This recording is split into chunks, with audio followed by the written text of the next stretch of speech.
Picture this.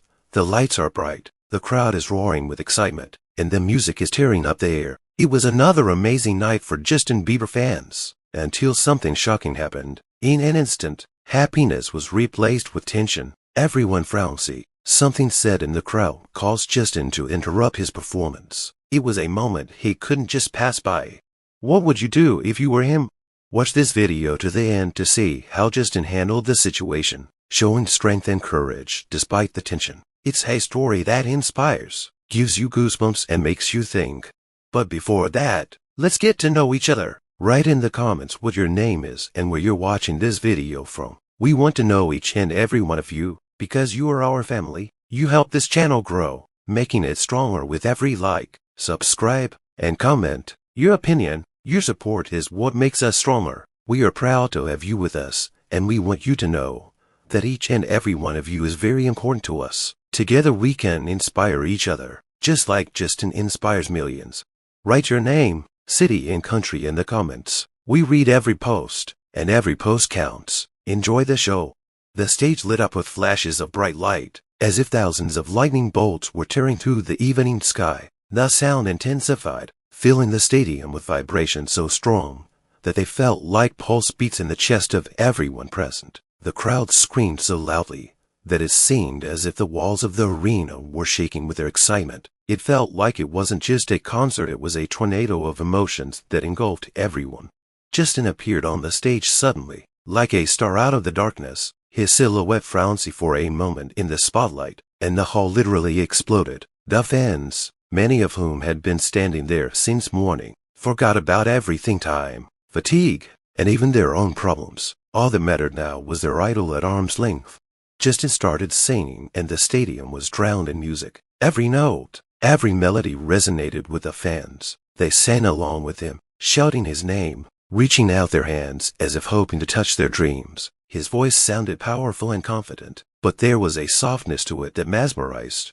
Song after song warmed up the crowd more and more. Justin moved around the stage like an electric current, transmitting his energy to every corner of the audience. His smile, his way of moving, all this attracted and made his performance truly magical. But it wasn't just the music that created this incredible atmosphere. On the big screens, live shots of the crowd flashed, people holding coasters with declarations of love, phones glowing like a starry sky, and children standing on their parents' shoulders, happily clapping their hands. This night was going to be unforgettable for them. Everything seemed perfect. No one could even imagine that in a few minutes this feeling of absolute happiness would be replaced by shock and tension that could destroy the magic of the evening.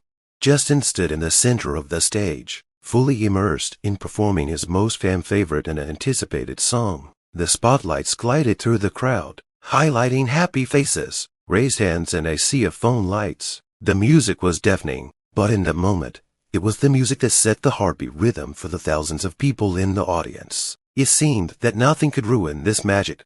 But suddenly, something strange happened. In the middle of the chorus, when the crowd was usually shouting the words of the song along with Justin, a sound that stood out sharply from the harmony began to come from one corner of the room. It was something raw, inappropriate words that carried anger in them. They cut through the melody like a knife, leaving behind a sense of unease. Justin noticed it almost immediately. His gaze frowned for a moment, but he continued singing, trying to keep control of the situation. The sounds were getting louder. However, they overpowered the applause and even the music itself. There were shouts filled with anger. The crowd around them began to look around, trying to figure out what was going on. The few people closest to the source of the noise began to argue, and their voices merged into a rumble that intensified the chaos. The vibration of joy that had filled the hall just a moment ago began to fade. Instead, the air felt heavy, like the air before a thunderstorm. The people around them were whispering nervously, and some were already stepping back, as if sensing that the situation might get out of hand. The sound of racist insults coming from the other end of the hall was so loud that even those closer to the stage heard it. It wasn't just words, it was a blow calculated to wound and humiliate. Justin stopped singing. The music faded away. A silence filled with tension filled the space. People looked at each other in confusion, as if they couldn't believe this was happening. The screens showed close-ups of the fans' faces. Some were in shock. Some were trying to find the culprit with their eyes. and some looked frightened. Justin raised his hand, signaling the musicians to stop. His face was no longer happy. Now it read determination and anger. The crowd began to move like a wave, heading toward the source of the noise. Some shouted in support of Justin. Others were outraged that the concert had been interrupted. A sense of impending conflict was in the air. The energy that had recently fueled the party was now a weapon. The perfect evening began to crumble, leaving behind only a tension that could almost be physically felt. No one knew yet what would happen next, but everyone realized that what had happened had changed the course of the evening forever. The murmur of the crowd gradually subsided, but a single word, spoken with scathing ferocity, continued to ring through the air. It came out of the mouth of a young man in the center of the room, sharp, loud, filled with anger and contempt. It was a racist lunge aimed at one of the spectators standing nearby. The victim was a teenager, a boy of about 16, with skin the color of dark chocolate. He frowned, stunned, his eyes glistening with the tears he was trying to hold back. The people around him frowned, as if the world had stopped for a moment, still not believing what had just happened. But then that silence exploded with a noise. The crowd began to react. Some whispered, some shouted back. "Did you hear that?" Surprised voices rang out. Several people turned around to the man who had allowed himself such words, their faces expressing a mixture of anger and disgust. One of them tried to respond, shouting something in defense of the teenager, but the instigator only grinned, confident in his impunity.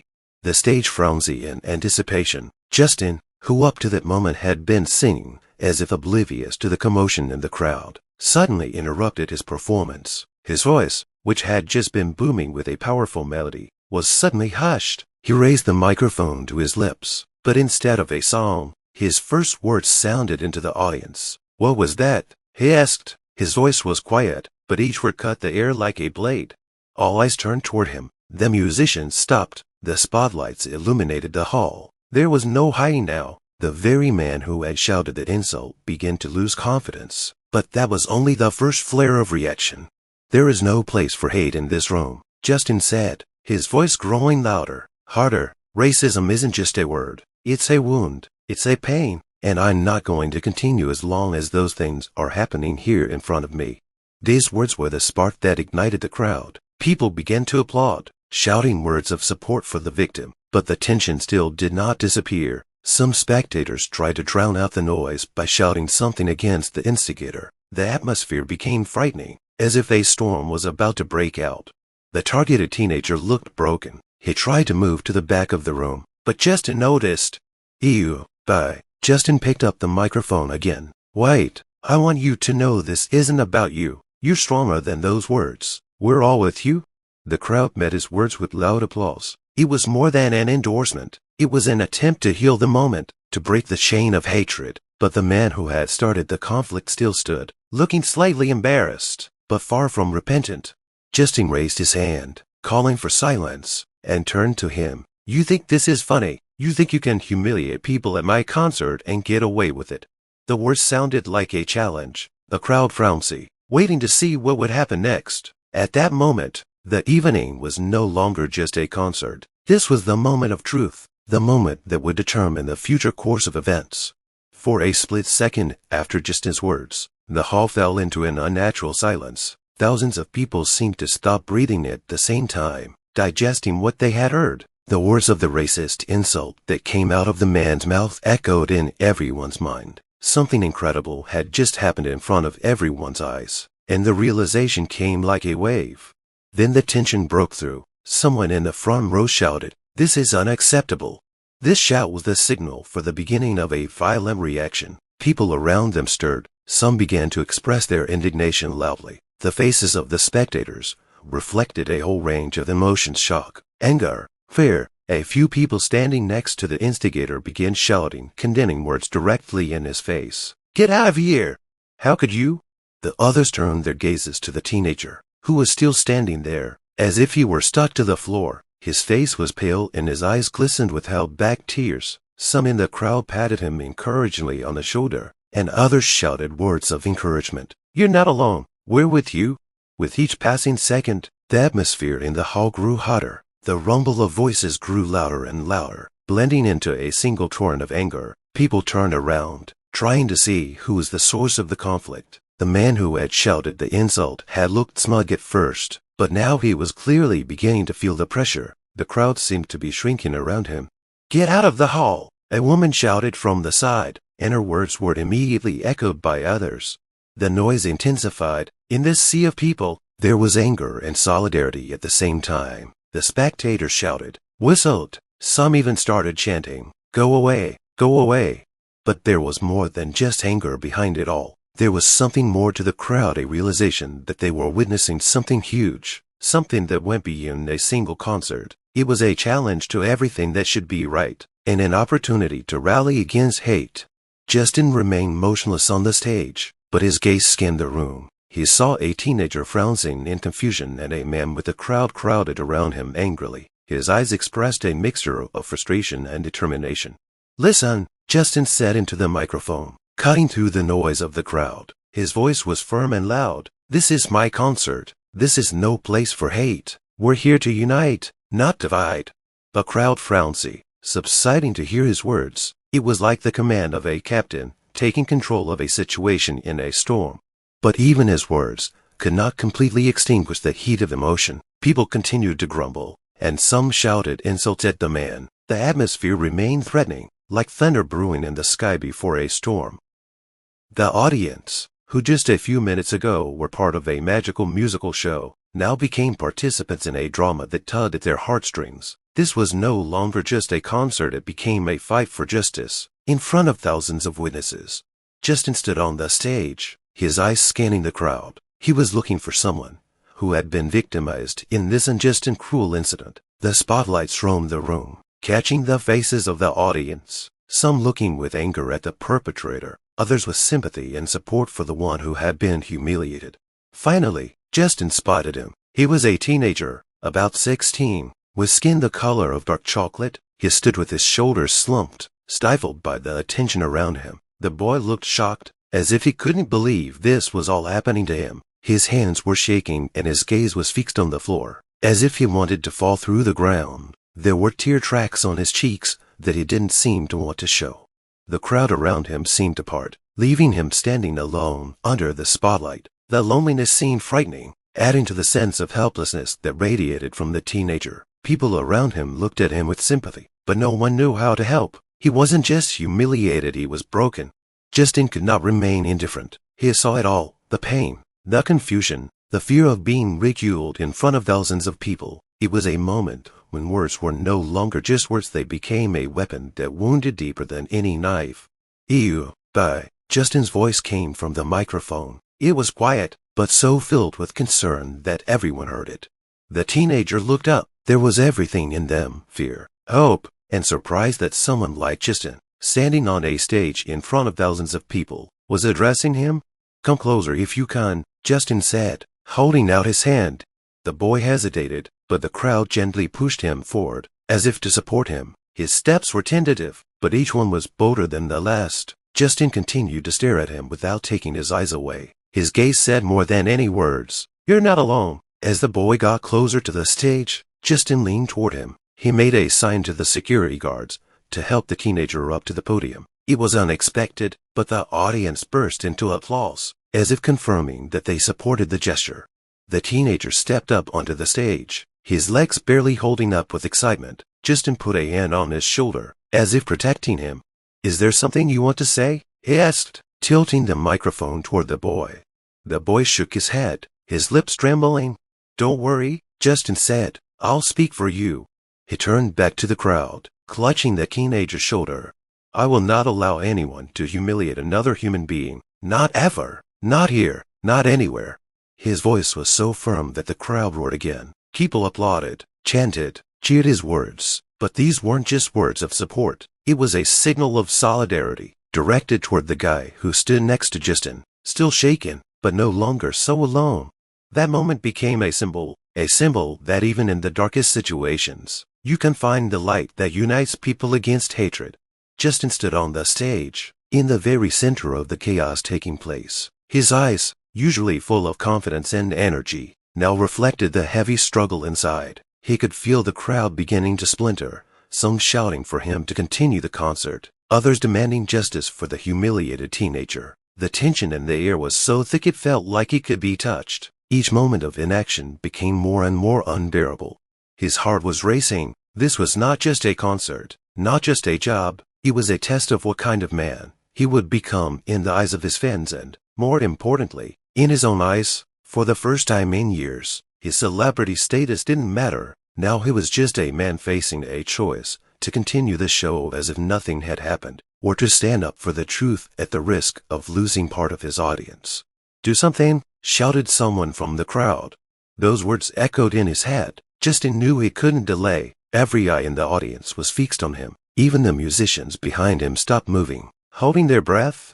His inner monologue was as rapid as a hurricane. "If I go on, it'll look like I approve of what's going on. But if I interrupt the show, it might piss off those who just want to listen to the music. How would I myself want to be treated in that situation?" He remembered his past, moments when he himself had faced injustice. What would it be like to feel unprotected, unheard? That feeling of deafening hopelessness he had once experienced was now overwhelming the teenager on the stage.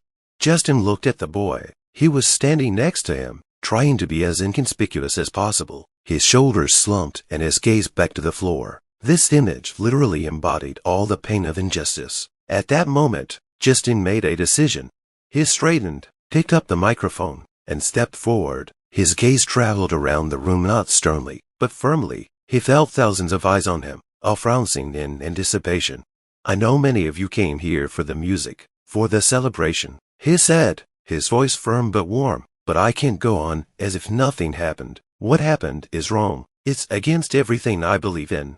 The crowd frowned. Those who demanded the concert to continue were silent, as if sensing the importance of the moment. Those who were supporting Justin began to applaud, their energy rising in a wave. But there was still a struggle simmering inside Justin. His desire to please his audience, something that had been part of his career for so many years, was now in conflict with his moral principles. He knew that his choices in this moment would be remembered. His actions would say more about him than any song. "I can't stand here and pretend this is normal," he added, his voice trembling slightly. But he continued, "He can't be part of our world, can't be part of this hall." Having said that, he felt a strange relief, as if a huge weight had fallen from his shoulders. Now the decision had been made. He didn't know how the audience would react, but he knew that he had done the right thing. The tension in the crowd eased a little. People began to whisper, to applaud. Someone shouted words of encouragement again. The gap between the stage and the crowd began to close. But Justin knew that there was still much work to be done to restore the lost harmony. In the center of the stage, Justin took a step forward, and the hall, full of sounds, instantly fell silent. Just now the music had filled every cell of the space, and now it seemed that even the breathing of the audience was louder. The concert, which a moment ago had been a celebration, suddenly became an arena for confrontation, and everyone frowned in anticipation. Justin raised the microphone to his lips. His gaze was focused, even hard. Usually there was a lightness and energy in his words, but now every word he was about to say was a weapon against hate. "I want everyone to hear me," he began, his voice cut through the silence like a blade. "What I just heard is unacceptable." He paused, letting his words settle. The crowd began to murmur again, some shouting words of encouragement, and some clearly not understanding what was going on. Justin raised his hand, calling for silence. "This place should be safe for everyone who is here," he continued. "There should be no room for hatred, disrespect, or racism." There was an unwavering determination in his voice. It wasn't just words for the sake of the audience, it was personal, deep and real. "I heard what you said." Justin turned his head sharply in the direction where the ringleader stood. "And I can't just ignore it. Not only did you hurt this guy, but you ruined the moment for all of us." The crowd began to react. People shouted condemnations at the man. A few people whistled. Someone started clapping, but the tension was still in the air, ready to explode at any second. "If you think you can come in here and say things like that, you're wrong," Justin continued. His voice got louder, almost like a scream. "This isn't about music. It's about people. It's about respect. It's about humanity." He was silent for a moment, and that silence was louder than any noise that might have erupted. Justin glanced at the teenager who was still standing next to him, on the edge of the stage. The kid was confused, but his eyes were no longer staring at the floor. Now, he was looking at Justin with gratitude, but also with surprise that someone had dared to stand up for him in front of thousands of people. "We can be better," Justin said. "We have to be better." These words were met with a storm of applause. Some in the crowd shouted, "That's right," or "Thank you." But Justin still felt that the situation was not resolved. His gaze returned to the instigator. He tried to blend in with the crowd, but it was too late. Everyone knew who he was. "Now I want you to leave," Justin said. The words were not a request, but a demand. At that moment it seemed that the hall held its breath. It was a challenge. Justin's words were straightforward, and he wasn't going to back down. The crowd waited to see what would happen next. It was the calm before the storm before the situation was finally resolved. As if by chain reaction, another shout, harsh and filled with anger, came from the other end of the crowd. It was another insult, directed at the teenager standing next to Justin. It seemed like someone was deliberately trying to escalate the situation, stirring up hatred where there had just been music and joy. "You're not wanted here." It came from behind. The voice was loud, confident, as if its owner felt entitled to humiliate and hurt. The teenager shuddered, his shoulders slumping again. He took a step back, as if he wanted to run away, to hide from the stares of thousands of people, from the hatred that pierced him like a knife. "It's because of people like you that everything is ruined," shouted someone else. The crowd began to boil. People turned around looking for those who had shouted the words. Those who were closer to the instigators tried to quiet them, but the shouting continued. A few people had already started arguing, their voices growing louder and louder, escalating the conflict. Justin, standing on the stage, saw it all. He looked at the teenager, who now looked utterly crushed. His face was dead pale, his eyes downcast, his lips trembling. He looked like he was about to cry, but he tried to hold back, as if he were afraid to show his weakness in front of those who were trying to break him. "Enough!" somebody in the crowd shouted, and the shout was drowned in a new flood of accusations and noise. The crowd began to divide. Some spectators supported the teenager and Justin, their voices loud and confident. They demanded justice, condemned the insults. Others, more aggressive, were either silent or openly supported the instigators, as if enjoying the chaos. "This is not your concert," shouted one of those who tried to defend the teenager, addressing the instigator. But words didn't stop the haters. The insults became more and more brutal. They not only humiliated the teenager because of the color of his skin, but also turned to personal attacks, trying to make him feel insignificant in front of the crowd. "Look at you. Do you think anyone even wants you here?" Every word hurt, leaving invisible wounds that this kid would probably carry around for the rest of his life. People around started arguing with each other. Some of the spectators started moving closer to the stage, as if trying to ward off the teenager from his attackers. Justin picked up the microphone again. His voice overrode everything that was happening. "Shut up." These two words sounded so loud and decisive that even the most aggressive were silent for a moment. The hall fell into a tense silence that literally vibrated in the air.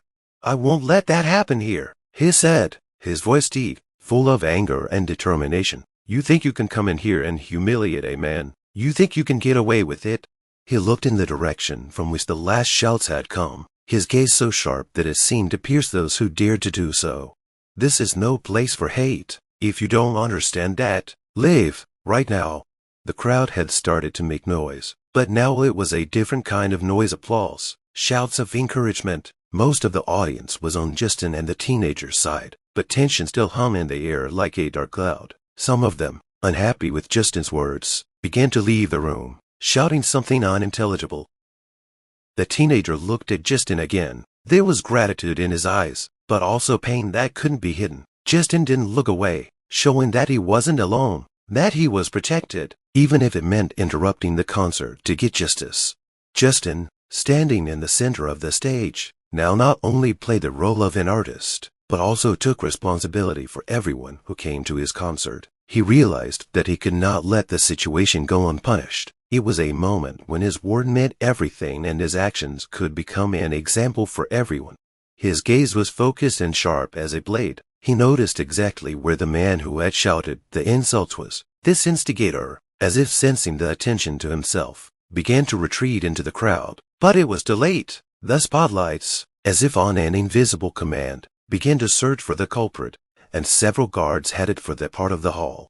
Justin raised his hand, and his voice, amplified by the microphone, came out so firmly and loudly that it overrode any noise. "You, yes, you." He pointed his finger toward the man. "You think you can humiliate people and it will go away. You're wrong." The crowd stirred. People began to back away from the ringleader, leaving him exposed. The man stood there, clearly not expecting this turn of events. His smug expression was gone, replaced by confusion and even fear. "Guards," Justin called loudly, his voice like an order that could not be disobeyed. "Take this man away, now." 2 guards, dressed in black uniforms, moved toward the man. He started to shout indignantly, trying to justify himself, but Justin didn't give him a chance. "Your words have been heard, and not just by me, but by everyone here. You chose hate," Justin continued, his voice as cold as ice, "and there was no room for it here." The crowd erupted in cheers and applause. The crowd cheered Justin, and the noise grew louder and louder, drowning out the ringleader's pathetic attempts to justify himself. "Get out," Justin finished, looking straight into the man's eyes. His gaze was so hard that the man couldn't take it and looked away. The man was escorted out of the auditorium to whistles and condemnatory shouts. The crowd literally moved apart to give the guards room, and the moment became a symbol for everyone. Hate is no longer welcome here. Justin watched as the ringleader was led away. There was no anger on his face, only firm determination. It was not an act of revenge, but an act of justice. As the man disappeared behind the exit doors, Justin turned back to the crowd. "That's not why we're here," he said, his voice softer now, but still full of power. "We're here to love, to enjoy the music, to be together." His words drew a storm of applause. Fans chanted his name, cheering his determination and courage. Justin inhaled deeply, as if releasing the tension. He knew it wasn't easy, that many stars in his position might have just ignored the situation. But for him, this wasn't about image. It was about principles. It was his concert, his responsibility, and he knew he had done the right thing. When the instigator of the conflict finally disappeared from the hall, the tension in the air began to subside a little, but the silence was still palpable. People stood as if waiting for something more. Justin, who remained in the center of the stage, raised the microphone to his lips, his face expressing determination and deep emotional involvement. It was a moment to not just speak, but to have a real conversation with everyone in the room. "You know," he began, his voice clear but with a softness that was instantly appealing. "I have thought many times about the power words can have. Words can hurt, words can humiliate, but they can also heal." He paused for a moment, as if gathering his thoughts, and continued, "What happened here today is not just hurtful words. It is hate, and it must be stopped. Racism is not just someone else's problem. It's our common struggle. It affects everyone who is here in this room right now." The crowd frowned. A mixture of respect and realization could be seen on their faces. Justin spoke simply, but his words penetrated deeply, tugging at the heartstrings. "I stand here in front of you, and I say this because I care about the world, and I know that all of you who are here right now can make a difference. To every single one of us." His voice grew louder, full of determination. He spoke as if he were addressing everyone personally. "We must not be silent when we see injustice. We cannot be indifferent. This guy," he pointed to a teenager who was still standing nearby, clearly confused but more confident thanks to the support of the audience. "This guy shouldn't feel humiliated or scared. No one should." The crowd began to applaud, and the applause grew like a wave, embracing everyone in the room. People shouted words of encouragement. Some cried, feeling the power of the moment. "Music," Justin continued, when the applause died down a little, "is what unites us. It doesn't know color, nationality, or religion. It creates bridges between us, not walls. And we are here today to be part of something bigger, to show that hate loses." His words sounded like a manifesto. It was not just a concert. It became something more, a lesson, an inspiration, a call to action. "I want each of you to remember this moment. I want you to say to yourselves, I will not be silent. I will stand up for justice, because it makes us stronger." His voice shook, but it made his words even more sincere. The crowd burst into applause again, chanting his name, as if confirming that they were with him, that they could hear him. Justin smiled, though there was still a glimmer of excitement in his eyes. He knew this moment was more than just words. It was a step toward something bigger, toward change. Thank you for being here, for supporting each other. He added in closing, let's make this world a better place together. The hall erupted into applause again. It was a moment of unity, a moment that everyone will remember. Justin took a step back, handing over the word to the music, but his words remained in the hearts of thousands of people, like a spark ready to ignite the fire of change. The man who shouted insults was escorted out of the hall by the security guards. His resistance did not help. Every step he took was accompanied by scornful glances and loud condemnations from the crowd. The audience parted like the sea, giving him way, but no one missed an opportunity to express his opinion. Whistling, clapping, shouts of "Get out" and "You don't belong here" followed him all the way to the door.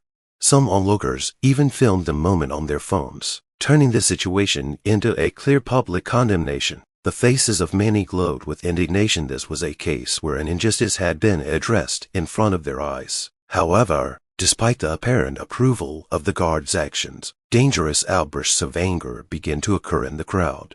People like him should be punished more severely, shouted someone from the back row. Why is he just being escorted out? Make him apologize, another voice demanded.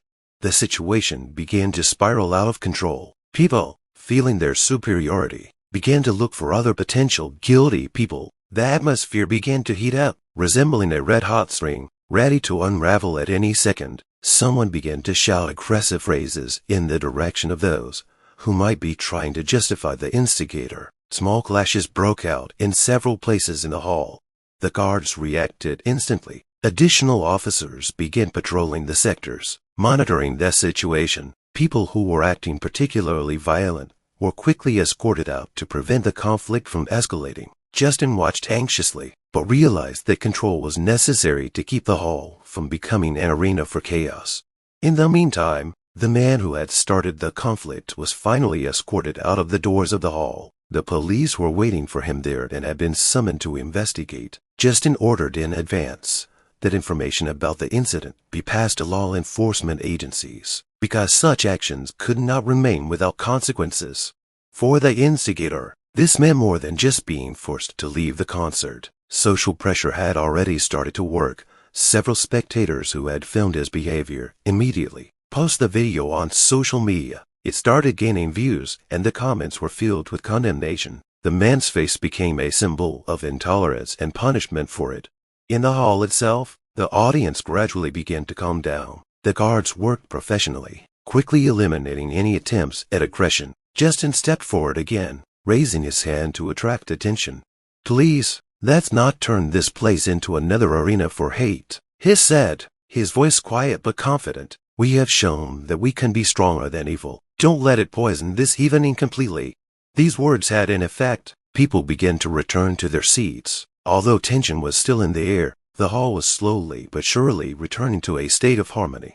For the instigator, however, the consequences were just beginning. In addition to being the object of public condemnation, his identity quickly spread on social media. It was a case where abuse of free speech led to instant punishment, but it was a lesson to everyone else: hate does not go unanswered, especially when thousands of people stand up against it. After all the emotional wrangling, the evening seemed broken, but Justin knew he could change that. He walked to the center of the stage again, raising the microphone to his lips. The crowd frowned, waiting for his next words. The spotlight, previously illuminating only chaos and tension, now focused on him as a source of hope. "We've been through something difficult," he began, his voice calm but powerful, "but I believe it will make us stronger. This moment is a reminder that we have a choice: to remain indifferent or to stand on the side of good." The hall responded with applause, and Justin, smiling, raised his hand to call for silence. This next song is dedicated to each and every one of you who today chose love over hate, who supported justice. It's about how together we can change the world. The musicians behind him began to play the first chords. It was one of Justin's most emotional songs, and the lyrics fit perfectly with what had happened. It spoke of equality, of the strength that comes when we unite, of a love that is stronger than hate. When he began to sing, the hall completely dissolved into the music. People swayed to the beat, holding their cell phone lights in their hands. Hundreds of glowing lights filled the space. turning it into an ocean of light. It was more than a concert, it was a unity that everyone felt. Justin sang the song with such emotion that his voice was filled with anger, hope, and pain. He wasn't just singing, he was conveying everything that had built up over the course of the evening. At one point, he pointed to a teenager who was still standing downstairs, surrounded by supportive people. "It's for you," Justin said, putting all his sincerity into the words. The teenager smiled. For the first time all evening, his eyes glistened, but now they were tears of relief and gratitude. This moment was more than just encouragement, it was hope that even in the worst moments, he wouldn't be alone. The song ended, but the energy it brought remained in the air. The crowd exploded with applause, with people shouting words of appreciation. It was a moment when music didn't just entertain, but united, healed, and inspired. Justin looked at the audience, his face glowing with joy and satisfaction. He knew that this evening would be remembered by everyone, not only as a moment of fighting injustice, but also as a moment when love conquered hate. "Thank you for being with me, for standing together against hate," he said, addressing the crowd. "You proved that we are stronger when we stand together." The music played again and the concert continued, but now it was more than that. It was a celebration of unity and the strength that people find in each other. Justin ended the evening with words that stayed with every audience member. "This world is changing, and you are part of that change. Never forget how important your actions are." The crowd cheered as they realized they were part of something more than just a show. The evening became a symbol of resistance to hate and inspired thousands of people to believe that change is possible. Thank you for seeing this story through to the end.